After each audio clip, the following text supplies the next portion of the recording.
Everybody, welcome to Late Night Football. Welcome to our match reaction show. It's finished Manchester City 2, Dortmund 1. And I'm disappointed. I'm disappointed in City. I mean, I expected them to score 4 or 5 goals today, and they've only scored two. Haaland should have scored a hat trick. He's only scored one. I'm kidding. I'm kidding. Of course, I'm kidding. But they made it tough. I mean, City made it tough for themselves. I think at times they made it tough. I have this theory, and I keep saying this every time. I feel City play badly on first halves on purpose because they want to make other teams feel like, this Manchester City series is not that good. I mean, they're not that great. They're fine, and then they suddenly turn it up in the second half. Sometimes they'll even in the second half they'll have 10-15 minutes before they get rolling and rolling. Let the other opposition have a goal or two, and then just come back and go, yeah, thank you very much. This is how good we are. So I just feel that way sometimes. I know that's not how Pep looks at it, but it sometimes feels that way just the way that City play.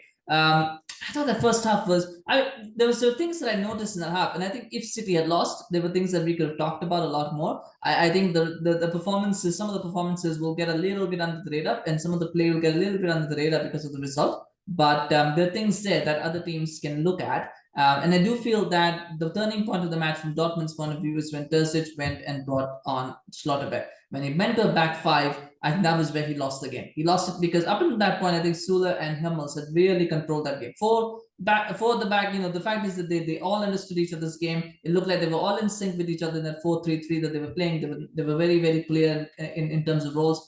As soon as they went to a five, I think one of the things that happened was, it of course makes your mindset go, you know what? We now have to defend. We're now defending. We're defensive. We're going to drop a little bit deeper. So you go a little bit backwards. I think they went to a 5-4-1, if I'm not mistaken. So they lost out in that midfield as well. A three becomes two all of a sudden, and so they were not able. Not that they're not able to control the midfield, but the man marking that they were having, they lost that as well. So they clearly, had lost that as well. And I remember key play just before that goal. I don't think anybody noticed this, but there was a ball. I don't know who it was. I think it might have been. I think it was Modeste. I'm not sure who it was front. It might have been Marlon. I think he hits the ball back, and there's two Dortmund players. Both of them leave it because I think it was Guerrero who just went running back because he was the wing back. So he went running back, and I think Bellingham didn't come for it. He just, was casual back. This was, I think, maybe 10-15 seconds with the goal. I'm not saying this contributed to the goal because that Stones goal was brilliant, but it just shows you the mindset, right? That they just went defensively. They were not trying to challenge for the balls. They're not challenging in midfield. They didn't want to get caught out. That kind of mindset shift also makes a difference. So I think that's where Terzic lost it. He lost it in going to a back five. That Stones goal, though, is absolutely brilliant. I mean, that's this kind of stunner that you don't really.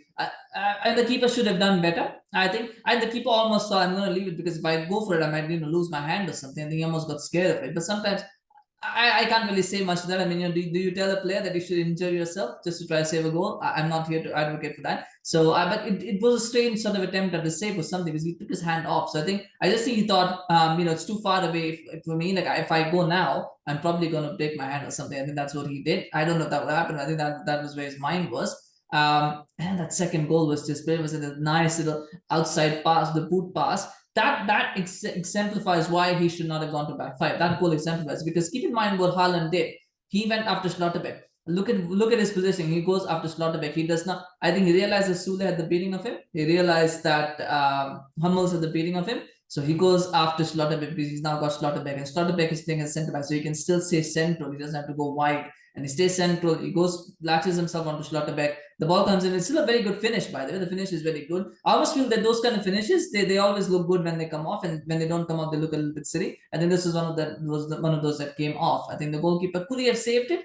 I don't think so because I think he wasn't expecting Haaland to go with his foot. You expect a player to go with his head, and when he didn't, I think it just kind of caught him out. It was a good finish, but the fact where the good work was done, where he lashed himself onto Schlotterbeck because Schlotterbeck was the better. He didn't have to do it. If it was Hummels or Sule, maybe they would have cut him off because they had the beating of him.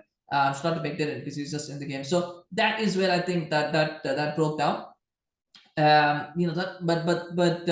From City's point of view, was it a deserved win? I don't think so. I think they got a bit lucky with the scoreline.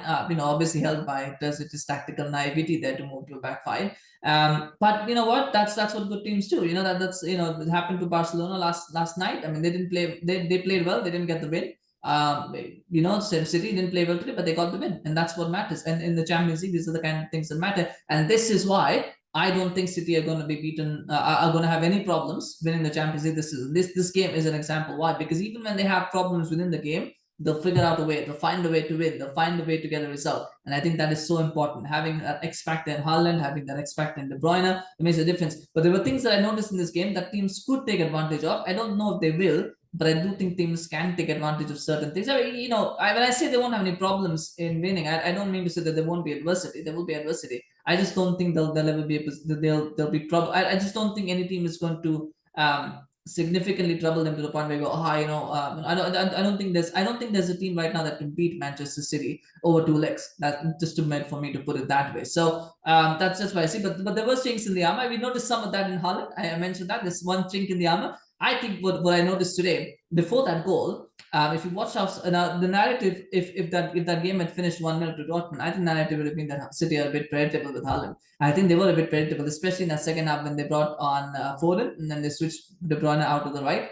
I thought that was as predictable as comes, because all they were doing was going to pepper the box with crosses. When they didn't have a back five, when they had a back four, they didn't allow anybody else to get near Haaland. Right? It was almost always Haaland in the box by himself. Sometimes Foden would come in, sometimes Grealish would come in late, but otherwise, it was always Haaland in the box. That was it. That was what they were doing, and that was that they did very well. And I think that is something that City will have to look at, is the fact that they were so predictable that they were always putting crosses. And until they went to a back five, Dortmund were dealing with it pretty comfortably. So that is something that, and I said this as well last game. I think as long as you can make sure that Haaland doesn't get into the box, and as long as you can make sure that when he's in the box, there's enough players around him to stop the ball getting to him, because he's going to look for those tap-ins. You've got to make sure that you don't get the ball close to him. You can survive. That's very difficult to do. Dortmund did it for 78 minutes. Not necessarily, they did for 83 minutes. It's very difficult to do, but if they can do it, and if they hadn't got to back five, they might have done it. But 83 minutes they did. So there is a way to stop Haaland. It's very difficult to do it for 90 minutes, but there is a way. I guess it's now up to teams to figure out if they can do it for 90 minutes, if they can do it for 180 minutes, whatever. But it's much more difficult than it seems. I thought defensively as well, City didn't have a lot to do defensively, but that goal will be a concern as well. Again, Ake, which is caught out, so deep, and the marking on that goal was so poor. It was a great header from Bellingham, by the way. We'll get lost in everything else. It was a great deft finish from Bellingham, who I think is probably going to be the best English midfielder of his generation. I do believe that he's got that ability, but that header was so nice and so cute.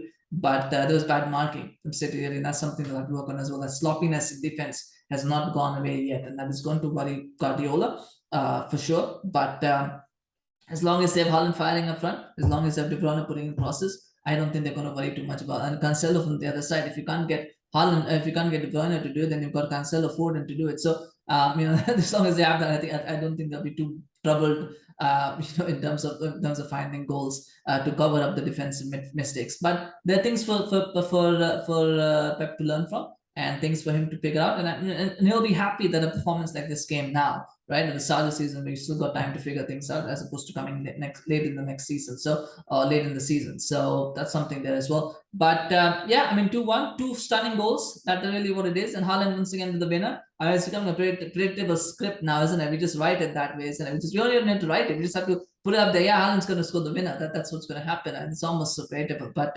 anyway, smash like a John Stones for that goal. I think that goal was brilliant. It might get lost in Haaland's goal, but that goal was just stunning, something special. That was. I don't think it took a deflection. I know some people said it might have taken a deflection. I don't think it took a deflection. But let me know in the comments if you saw a deflection. Sometimes my eyes don't work, so let me know if you saw a deflection. Of course, let me know what you thought of City's performance as well, and how do you think the match went? Let me know in the comments. Always love to hear from you guys, of course. And do remember to subscribe to our channel on YouTube, follow us on Facebook as well. We appreciate your support. We're going to do more match reactions, of course, as the week rolls on, because there are games now happening. So we'll do that. So if you subscribe, you get notified as soon as videos drop. Thank you so much for watching. We'll see you again soon. Bye-bye.